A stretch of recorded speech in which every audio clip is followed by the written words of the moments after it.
Hello दोस्तों, स्वागत है आपका हमारे YouTube चैनल पे। तो अब हम उस स्टेज पे आ चुके हैं जहां हम पूरी किताब को नहीं पढ़ सकते। तो अब हम यहां से इम्पोर्टेंट क्वेश्चंस की सीरीज स्टार्ट करने वाले हैं। तो हाँ जी दोस्तों, RBSC बोर्ड जो कि राजस्थान बोर्ड के जितने विद्यार्थी है जो इस साल क्लास 10th का एग्जाम देने वाले हैं, उन सब के लिए मैं यहाँ पे क्लास 10th में मैथमेटिक्स की रिवीजन सीरीज लेके आया हूँ, जहाँ पे हम वो सारे इंपॉर्टेंट क्वेश्चन करेंगे जो आपके एग्जाम में सीधा आने की पूरी संभावना है। तो हम सबसे पहले नंबर पे टॉपिक ले रहे हैं निर्देशांक ज्यामिति। और आप लोग कौन से टॉपिक को सबसे पहले रिवीजन करना चाहते हो तो वो मैं सबसे पहले उस पर वीडियो बना दूंगा, तो आप कमेंट करके मुझे बता देना। तो यहाँ आज सबसे पहले निर्देशांक ज्यामिति से स्टार्ट करेंगे। अगर किसी ने निर्देशांक ज्यामिति को पहले नहीं किया है तो भी उसके लिए इम्पोर्टेंट है, क्योंकि मैं यहाँ पे वो सारे कॉन्सेप्ट डिस्कस कर लूंगा जो मतलब एक न्यू बच्चे के लिए भी उतना ही समझ में आएगा और एक रिवाइज करने वाले बच्चे के लिए भी उतना ही समझ में आएगा। तो यहाँ पे पहले क्वेश्चन से स्टार्ट करते हैं। सबसे पहली चीज भाई, एग्जाम में ये कितने नंबर की आ सकती है। तो अगर हम मॉडल पेपर 2021 को ध्यान से देखें तो इसमें 4 क्वेश्चन आने की संभावना है। कितने क्वेश्चन? 4 क्वेश्चन, जिसमें एक क्वेश्चन तो आपको मिल जाएगा ऑब्जेक्टिव टाइप में, एक क्वेश्चन मिलेगा आपको सब्जेक्टिव में 1 नंबर का, और 2 क्वेश्चन यहाँ पे आपको 4 नंबर के मिलेंगे। मतलब ये आपकी टोटल मिला के 10 मार्क्स की प्रश्नावली है और बहुत ही आसान प्रश्नावली है। मतलब मैं यहाँ पे 10 से 12 क्वेश्चन आपको कराऊंगा, वो 10 क्वेश्चन आप अच्छे से कंप्लीट कर लो और आपकी पूरी प्रश्नावली, आपको और कोई एक्स्ट्रा क्वेश्चन करने की जरूरत नहीं है। उसमें वो सारे कॉन्सेप्ट सीख जाओगे जिससे कि आपको एग्जाम में डायरेक्ट, और उसमें से पूरे चांसेस है कि वो 10 में से आपको ये 10 मार्क्स का मिल जाए। ठीक है, तो इस वीडियो को एक वीडियो में आपका पूरा रिवीजन होने वाला है। तो इस वीडियो को ध्यान से देखो, पेन कॉपी साथ में लेके बैठ जाओ, अपनी किताब में उन क्वेश्चंस को टिक करो और उनको बार बार रिवाइज करो। ठीक है, एक बार मैं रिवाइज करवा दूंगा, एक बार खुद 2-3 दिन बाद उसको पढ़ लेना, काम खत्म। ठीक है, सीधा फिर आप उसको एग्जाम के टाइम देख सकते हो। पहले क्वेश्चन से स्टार्ट करते हैं और ये क्वेश्चन इस बार आने की संभावना है। मतलब ये क्वेश्चन तो सीधा आपके एग्जाम में टपकने वाला है। पहला क्वेश्चन है कि 5,-2 की, ये आपको विविध प्रश्नावली के अंदर मिलेगा। ये क्वेश्चन 5,-2 की एक्स अक्ष से दूरी बताओ। एक्स अक्ष से दूरी बताओ। तो यहाँ पे भी एक्स अक्ष से दूरी कैसे बताएंगे? एक्स अक्ष से पहले मैं इसका कॉन्सेप्ट सिखा देता हूँ, उसके बाद में आप इसका डायरेक्ट इसको शॉर्ट ट्रिक से कर सकते हो। शॉर्ट ट्रिक की एक तरीके से वो कि देखो यहाँ पे 5,-2 कहाँ पे होगा? एक्स किसका है? प्लस का। बाई किसका है? माइनस का। वही यहाँ कहीं होगा, यहाँ पे 5 होगा, यहाँ पे -2 होगा। मतलब यहाँ कहीं 5,-2 होगा। अब आपसे कह रहा है कि एक्स अक्ष से दूरी बताओ। आपको पता है ये वाली लाइन होती है एक्स की और ऊपर वाली लाइन होती है बाई की। ठीक है, अब 5,-2 इस लाइन से कितना दूर है? तो ये दूरी निकल गई। अब आपको पता है यहां से लेके यहां तक की दूरी कितनी है? -2।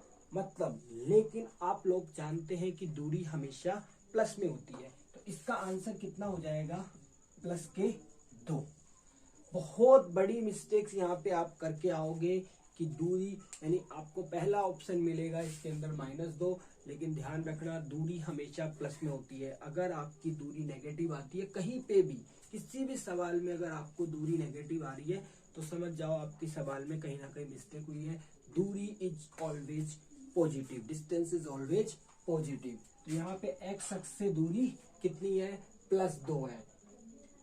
अब यहाँ आप डायरेक्ट ये चीजें करने की आपको जरूरत नहीं है, क्योंकि ऑब्जेक्टिव में क्वेश्चन आएगा। सब्जेक्टिव में आता है तो कर दो, ऑब्जेक्टिव में आता है तो डायरेक्ट टिक कैसे करेंगे? हमसे पूछिए एक्स अक्ष से दूरी, जब एक्स अक्ष से दूरी पूछे तो क्या लिखेंगे? बाई वाला। तो एक्स अक्ष से पूछ रहा है तो लिखेंगे बाई का। बाई का मान कितना है? -2। बट हम तो जानते हैं दूरी होती है प्लस में, तो -2 का चिन्ह बदल के क्या कर देंगे? +2। आई बात समझ में? तो ये डायरेक्ट क्वेश्चन है, 1 नंबर में आपसे पूछ सकता है। अब आते हैं दूसरे क्वेश्चन पे। दूसरा क्वेश्चन जिसपे बाई अक्ष से दूरी पूछी है, तो दूसरे क्वेश्चन में है 3,4 की बाई अक्ष से दूरी बताओ। तो ये तो आप डायरेक्ट बता सकते हो, बाई पूछ रहा है मतलब एक्स वाला, तो बाई पूछा है नहीं तो कितना हो जाएगा? एक्स मतलब 3, तो कितनी हो जाएगी दूरी 3 इकाई। ठीक है, तो यानी जब x अक्ष से पूछेगा तो बाई एक्स बताएंगे और जब बाई एक्स से पूछेगा तो एक्स अक्ष बताएंगे। ठीक है, नेक्स्ट क्वेश्चन पे आते हैं। अब मैं यहाँ पे और सवाल कराने से पहले आप लोगों को बता देता हूँ कि इस प्रश्नावली में जो सूत्र काम आने वाला है वे किसी को वैसे तो दिखाने की जरूरत नहीं पड़ेगी क्योंकि आप सब लोग पढ़ चुके हैं, रिवाइज तो कर रहे हो, लेकिन फिर भी अगर कोई न्यू स्टूडेंट इस वीडियो को देख रहा है तो उसके लिए बता दूं कि दो अगर आपको बिंदु दे रखे हैं तो 2 पॉइंट दे रखे हो या 2 बिंदु दे रखे हो तो उनके बीच की डिस्टेंस क्या होती है या दूरी क्या होती है, ए बी बराबर या A B is equal to x2 minus x1 का square plus y2 minus y1 का स्क्वायर। मतलब x वाले में से x वाले को माइनस कर दो, y वाले में से y वाले को माइनस कर दो। अब इस चीज को आप आगे भी कर सकते हो, मतलब इसमें से इसको भी माइनस करोगे तो भी आपका आंसर सेम आएगा। बट गलती क्या नहीं होनी चाहिए कि आप x में से y वाले को माइनस मत करना, मतलब x में से x वाले को माइनस करो, y में से y वाले को माइनस करो। ठीक है, और इस फॉर्मूले से हम सारे सवाल करेंगे, मतलब ये फॉर्मूला एक तरीके से आपकी इस पूरी प्रश्नावली के अंदर काम आएगा। This is only one formula कि जो आपकी प्रश्नावली में काम आएगा। इसके अलावा तो सारे बेसिक फॉर्मूले a plus B A minus B जो आप पढ़ते आ रहे हो। ठीक है, तो यहाँ पे क्वेश्चन है जो मैं तीसरा क्वेश्चन कराने वाला हूँ। मैं यहाँ पे टोटल मिला के 12 क्वेश्चन कराने वाला हूँ। उन 12 क्वेश्चन के अलावा आपको कोई सा भी क्वेश्चन करने की जरूरत नहीं पड़ेगी। ठीक है, -6,7 और सारे क्वेश्चन मैंने बुक से उठाए हैं, या नहीं कि अपनी तरफ से कोई भी क्वेश्चन दिया है। ठीक है, तो -6,7 और -1,-5 ये आपको 2 बिंदु दे रखे हैं और इन दोनों बिंदुओं के बीच की आपको निकालनी है दूरी। तो आपको पता है दूरी सूत्र लगाएंगे। मैं इसको a मान लेता हूं, इसको b मान लेता हूं। अब ए बी बराबर बता सकते हो आप क्या होगा, x2 माइनस x1, मतलब -1 में से क्या करना है, -6 को माइनस करना है। लेकिन जब आपको पता है माइनस के बाद माइनस आता है तो प्लस हो जाएगा। ऐसे ही -5 में से किसको माइनस करना है, 7 को। यहाँ प्लस क्यों हुआ भाई, सूत्र में तो माइनस था लेकिन यहाँ प्लस क्यों हुआ, इसलिए हुआ कि अगर यहाँ माइनस के बाद संख्या माइनस की हो, क्योंकि ये 6 माइनस का है तो माइनस माइनस क्या हो जाएगा, प्लस हो जाएगा।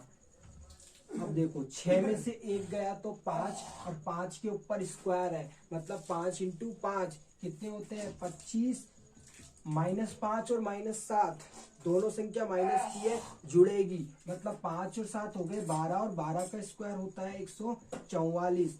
अब 144 और 25 को जोड़ेंगे तो कितना आ जाएगा 169।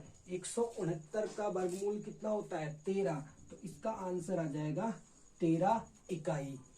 इसको इकाई में लिखते हैं, यहाँ मीटर सेंटीमीटर वाला सिस्टम नहीं चलता। ठीक है, तो ये डायरेक्ट एक एक नंबर में, मतलब मैंने जो शुरू के 3 सवाल कराए हैं वो आपको 1 नंबर में पूछेगा। ऑब्जेक्टिव में भी पूछ सकता है, सब्जेक्टिव। ऑब्जेक्टिव मतलब जो शुरू के 10 क्वेश्चन आएंगे ना ABCD, उस टाइप में भी पूछ सकता है और ये आपको इसका आंसर लिखना पड़ेगा। ठीक है, अब करते हैं चौथे क्वेश्चन की बात। ये आपके 9.1 का छठे का तीसरा क्वेश्चन है। आपको मैं क्वेश्चन संख्या भी बता देता हूं कि आपको दे रखा है 8t1 square 2t1 8t2 square 2t2। अब कहने को तो ये दूरी है, सिंपल है, लेकिन ये सवाल आपके 4 नंबर में आएगा। 1 नंबर वाला सवाल नहीं है, आएगा तो कितने में आएगा 4 नंबर में। वो कैसे, अब देखते हैं।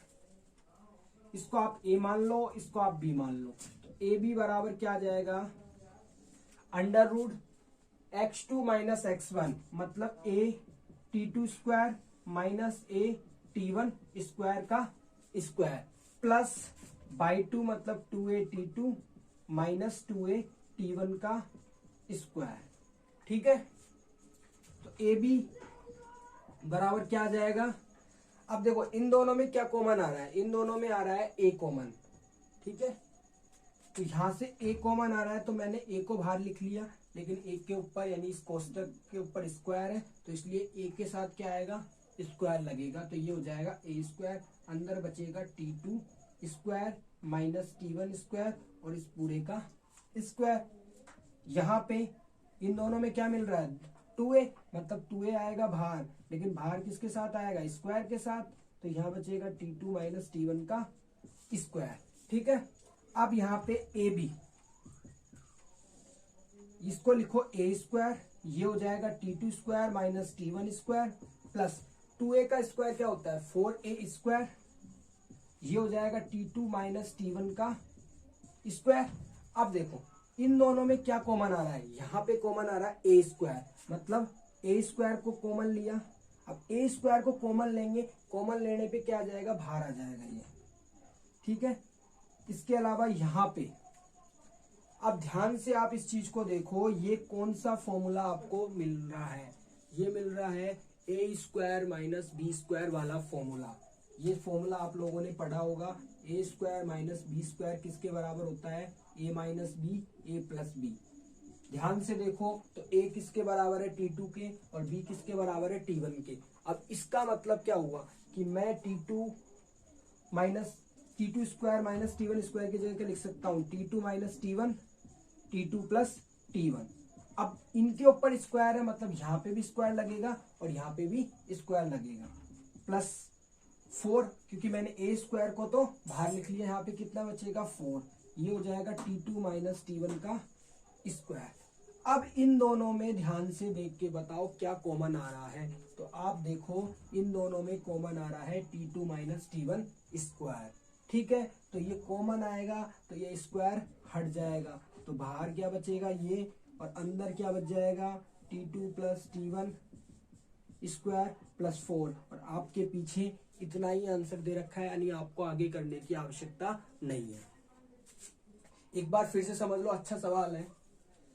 हमने बेसिक फॉर्मूला लगाया है x2 माइनस x1 का स्क्वायर, तो a T2 square minus a T1 square कर दिया, फिर 2a T2 minus 2a T1 कर दिया। अब यहाँ पे देखो इन दोनों में क्या कॉमन आ रहा है a, तो a कॉमन आ रहा है, मैंने लिख दिया इसको a। ये स्क्वायर क्यों लगाया, क्योंकि इसके ऊपर है स्क्वायर, भाई a को बाहर लेंगे तो भाई साथ में स्क्वायर है तो स्क्वायर लगेगा। ऐसे यहाँ पे 2a को बाहर लिया तो 2a के ऊपर स्क्वायर लग गया। अब इन दोनों में से हमने a स्क्वायर को कॉमन लेके बाहर लिख दिया और यहाँ पे 4 बच गया, यहाँ पे ये संख्या बच गई। इसको हमने इस सूत्र से खोल दिया तो ये T2 minus T1 T2 plus T1 हो गया, दोनों के ऊपर स्क्वायर लगा दिया, यहाँ से T2 माइनस T1 स्क्वायर को बाहर ले लिया तो स्क्वायर हट गया और अंदर ये प्लस वाला बच गया। तो बहुत ही अच्छा क्वेश्चन है, इसको आप अच्छे से 2-3 बार प्रैक्टिस करो, आ जाएगा आपको। ठीक है, नेक्स्ट क्वेश्चन पे आते हैं। तो ये तो एक बेसिक फॉर्मूला टाइप क्वेश्चन हो गए। अब आते हैं कुछ एडवांस और अच्छे टाइप क्वेश्चन पे। वैसे ये क्वेश्चन भी एडवांस ही था, मतलब फॉर्मूला बेसिक था, लेकिन इस सारे क्वेश्चन इसी फॉर्मूले पे होंगे, इसमें कोई नई फॉर्मूले की बात हो ही नहीं रही है। अब जो अगला सवाल है 5वें नंबर का, वो सवाल हम करते हैं। इसमें आपको देखो, मैं आपको एक सवाल कराऊंगा, दूसरा सवाल आप कर लो तो ठीक है, नहीं करो तो कोई बात नहीं। मैं यहाँ पे एक ही सवाल करा रहा हूँ कि मतलब आपको यहाँ पे एक्स एक्सिस या बाई एक्सिस देगा कि भाई एक्स एक्सिस पे कोई बिंदु है या बाई एक्सिस पे कोई बिंदु है और वो दो बिंदुओं से समान दूरी पे है, तो उस बिंदु को आपको ज्ञात करना है। दोनों सवालों का कंसेप्ट सेम है, बस बिंदु का मान अलग अलग है। जब एक्स अक्ष की बात आती है तो हम जानते हैं कि एक्स अक्ष पे क्या होता है बाई जीरो, मतलब एक्स कोमा जीरो, और जब बाई एक्सिस की बात होती है तो क्या आता है एक्स जीरो, मतलब जीरो कोमा बाई। अब यहाँ मैं आपसे बाई वाला सवाल करवा रहा हूं, मतलब यहाँ पे आपको कहा है कि बाई अक्ष पे बिंदु है, यानी बाई अक्ष पे कोई बिंदु है और वो -5 कोमा -2, और दूसरा बिंदु आपको दे रखा है 3 कोमा 2। ठीक है, तो आपको क्या कर रखा है कि एक तो ये बिंदु दे रखा है, एक ये बिंदु दे रखा है। सब किताब के सवाल है तो किताब में आपको मिल जाएंगे। अब देखो बाई एक्स पे आपको बिंदु दे रखा है, तो बाई एक्स पे हम बिंदु क्या मानेंगे 0 कोमा बाई। 0 कोमा बाई क्यों माना, क्योंकि बाई एक्स पे हम जानते हैं एक्स कितना होता है 0 होता है, इसलिए 0 कोमा बाई मानेंगे। अगर एक्स एक्सिस बोलता तो एक्स कोमा 0 मानते। इसको आप क्या मान लो P। ठीक है। इस बिंदु को आप ए मान लो, इसको आप बी मान लो, आपकी इच्छा है, कुछ भी मान सकते हो, ठीक है। उसने क्या बोला है सवाल में कि पी की ए से दूरी और पी की बी से दूरी क्या समान है, मतलब पी ए बराबर क्या दे रखा है आपको, पी बी दे रखा है, ठीक है। तो आप पी ए का मान लिखो इधर, पी ए का मान मतलब 0 में से 5 को घटाओ या 5 में से 0 को घटाओ, आंसर सेम है। मैं -5, 0 का स्क्वायर कर रहा हूँ, दूसरा प्लस -2, -22 का स्क्वायर कर रहा हूँ, और बराबर में पीबी का मान लिखूंगा। भाई पी ए का मान क्या होगा, -5, 0 का स्क्वायर प्लस -2, -22 का स्क्वायर, ठीक है। यहाँ पे 3 में से 0 को माइनस करूंगा और यहाँ पे 2 में से 22 को माइनस करूंगा, बस आगे कर लेते हैं। -5 में से 0 जाएंगे तो कितने बचते हैं, -5, और -5 का स्क्वायर करेंगे तो 25। यहाँ पे हो जाएगा -2 -22 का स्क्वायर। यहाँ पे 3 में से 0 जाते हैं तो कितने बचते हैं, 9, मतलब 0 बचते हैं, और 3 -0 कितना होता है 3, और 3 का स्क्वायर कितना होता है 9। थोड़ा सा कंफ्यूज हो जाते हैं बीच बीच में, टेंशन लेने की जरूरत नहीं है। 2 -22 का स्क्वायर। अब एक चीज यहाँ पे ध्यान रखो, जब भी एक तरफ अंडर रूट हो या दोनों तरफ अंडर रूट हो तो उसका एक ही तरीका होता है कि आप वर्ग कर दो, दोनों तरफ क्या कर लो, वर्ग। तो यहाँ पे दोनों तरफ वर्ग करने पर, जब भी आपको किसी भी जगह अंडर रूट दिखता है तो वहां पे वर्ग कर दो, दोनों तरफ वर्ग करने पर। अब वर्ग करने से क्या होगा, ये अंडर रूट हट जाएगा, यहाँ पे बचेगा 25 प्लस -2 -22 का स्क्वायर, यहाँ पे बचेगा 9 2 -22 का स्क्वायर, ठीक है। मैं इसको यहाँ कर रहा हूँ, ठीक है। 25 प्लस, आप इसको किससे खोलोगे, a माइनस बी के होल स्क्वायर से, तो ये a स्क्वायर हो गया मतलब -2 का स्क्वायर, ये हो गया b मतलब b square plus b square, करेंगे -2ab -2 गुणा बाई। क्या होता है a माइनस बी का सूत्र, a माइनस बी का होल स्क्वायर क्या होता है, a square plus b square -2ab। ये 2ab को बीच में भी लिख सकते हो, लास्ट में लिख सकते हो, कोई गलती नहीं है इसमें, ठीक है। 9 प्लस, ये इसको भी खोलो a माइनस बी से, तो a square plus b square -2ab।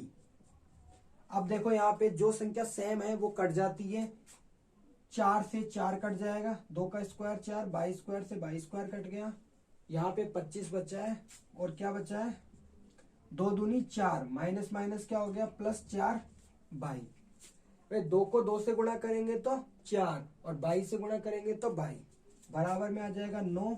2 को 2 से गुणा किया तो माइनस के 4 बाई, 4 बाई इधर आएगा तो किसका हो जाएगा, प्लस का, और 25 को उधर भेजेंगे तो किसका चल जाएगा, ये 25 इधर जाएगा तो माइनस का, ठीक है। 4 और 4 कितने हो गए 8 बाई, और ये कितने हो गए माइनस के 16। माइनस 16 क्यों होंगे, 9 में से 25 जाते हैं तो 16, लेकिन माइनस के, और y का मान यहाँ से आप निकाल सकते हो 16, या 8 का भाग चल जाएगा, ये संख्या गुणा में इधर जाती है तो भाग में चल जाएगी, y का मान आ गया -2। इसका मतलब है हमें बिंदु कितना मिल गया, 0, हमने y माना था तो 0, अगर x मानते तो क्या आ जाता -2, 0। बस इतना सा फर्क है और कुछ भी फर्क नहीं है। यहाँ y की जगह x में समीकरण बनते और पूरा सवाल सेम था, तो x का आ जाए y का आ जाए, बस बिंदु में x लिखा जाएगा अगर x का आता है तो, और y का आता है तो बिंदु लिखा जाएगा y में, ठीक है। अब आते हैं अगले सवाल पे, ठीक है भाई। अगर वीडियो अच्छा लग रहा है तो लाइक कर दो, और कमेंट तो जरूर करके बताना कि इस वीडियो के अलावा आप कौन कौन से टॉपिक्स पे सबसे पहले वीडियो देखना चाहते हैं, कि भाई हम अपने उस चैप्टर को हमें सबसे पहले, या उस प्रश्नावली को हमें सबसे पहले रिवाइज करना है, तो भाई वो ज़्यादा ज़रूरी है आपके लिए, तो मैं आपके अकॉर्डिंग ही वीडियो बनाऊंगा, ओके। तो यहाँ पे अगले क्वेश्चन पे हम आते हैं, 6ठे क्वेश्चन पे आते हैं। तो यहाँ पे कुल मिला के हम 12 क्वेश्चन करेंगे, जिसमें हम पूरे कॉन्सेप्ट सीख लेंगे, क्या क्या कॉन्सेप्ट्स के बारे में हम बात कर रहे हैं। तो 6ठे क्वेश्चन पे हम आते हैं। 6ठा क्वेश्चन क्या बोल रहा है, कि 3 कोमा के, एक बिंदु आपको दे रखा है 3 कोमा के और एक दूसरा बिंदु आपको दे रखा है के कोमा 5। ये दो अलग अलग बिंदु हैं और ये किससे समान दूरी पे है, 0,2 से। मतलब ये बिंदु और इस बिंदु की दूरी समान है और ये बिंदु और इस बिंदु की दूरी समान है। वही सवाल है पिछला वाला, इसको ए मान लो, इसको बी मान लो, मतलब पी ए बराबर आपको क्या करना है, पी बी करना है। बाकी सारी चीज सेम है। लिखो पी ए क्या हो जाएगा, 0 माइनस 3 का 3 माइनस 0 का स्क्वायर प्लस के माइनस 2 का square, x2 minus x1 y2 minus y1। ये चीज समझ चुके होंगे भैया आप। ऐसे ही k माइनस 0 का स्क्वायर और 5 माइनस 2 का स्क्वायर। ठीक है, 3 में से 0 गए तो कितने बचते हैं, 3 का स्क्वायर कितना होता है, 9। ये k माइनस 2 हो गया, बराबर में k में से 0 जाएगा तो कितना बचेगा, k मतलब k स्क्वायर, और 5 में से 2 जाएंगे तो कितने बचेंगे, 3 का स्क्वायर 9। दोनों तरफ क्या कर दो, वर्ग कर दो। दोनों तरफ वर्ग करने पर तो ये कितना हो जाएगा, 9 प्लस k माइनस 2 का स्क्वायर, ये हो जाएगा k स्क्वायर प्लस 9। इसको खोलेंगे a माइनस बी से तो ये हो जाएगा a स्क्वायर, ये हो जाएगा b स्क्वायर, ये हो जाएगा 2ab यानी कि माइनस 2 इंटू k बराबर k स्क्वायर प्लस 9।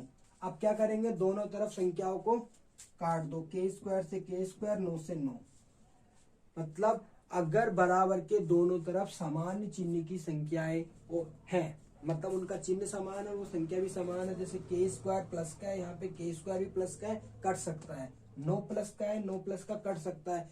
अगर 9 माइनस का होता है, 9 प्लस का होता है तो नहीं कटते। ये चीज ध्यान रखनी है। जैसे यहाँ पे 4 बचा, 2 को 2 से गुणा किया तो 4 और साथ में k है और बराबर में कुछ भी नहीं बचा। जहाँ कुछ नहीं बचता वहां 0 बचता है। ठीक है, बहुत बच्चे यहाँ 1 कर देंगे, 1 नहीं बचता, कितना बचता है, 0। समीकरण के केस में कितना बचता है, 0। तो यहाँ पे 4k को उधर जाएंगे तो कितना बचेगा, 4k, और k का मान कितना आ जाएगा, 4/4, मतलब k का मान कितना आ गया, 1। तो ये हमने आज 6 सवाल किए हैं। भाई मैं वीडियो को ज्यादा लंबा नहीं बनाना चाहता, नहीं तो आप लोग बोर हो जाओगे कि भाई यार आप एक ही वीडियो में पूरे प्रश्नावली करा रहे हो। वैसे मैं एक वीडियो में पूरे करा सकता था, लेकिन मैं अगले जो 6 सवाल है वो अगले वीडियो में आपको बता दूंगा। ठीक है, वीडियो को देखो, 2-3 बार देखो, अगर समझ में नहीं आया तो, अगर किसी सवाल में दिक्कत आई तो कमेंट करके जरूर बताओ। अगर देखो भाई, मैं चाहता हूँ कि मैं इस रिवीजन सीरीज से आपको वो क्वेश्चन कराऊं जो आपके एग्जाम में बिल्कुल डायरेक्ट आने वाले हैं। ठीक है, तो आप लोगों को अच्छे से पढ़ाई करनी है और इस बार 100 नंबर लेके आने। अगर आप लोगों ने कहीं कोचिंग नहीं की है तो भी कोई दिक्कत नहीं है, आप फिर भी 100 में से 100 नंबर लेके आ सकते हो। ट्रस्ट मी, आप लोग कर सकते हो। ठीक है, तो आप लोगों को वही कुछ एक्स्ट्रा पढ़ने की जरूरत नहीं है, बस आप लोगों को ये क्वेश्चन अच्छे से प्रैक्टिस करने हैं। एक बार देख के कर लो, एक बार बिना देखे करो। देखो मैथमेटिक्स ऑल अबाउट प्रैक्टिस। अगर प्रैक्टिस जितनी ज्यादा करोगे उतने ज्यादा आपको मैथमेटिक्स आएगी। अगर प्रैक्टिस नहीं करोगे तो आप कंफ्यूज होगे और कुछ नहीं है। तो इसलिए प्रैक्टिस करो। वीडियो को देखने के लिए आपका बहुत बहुत धन्यवाद। Thank you very much.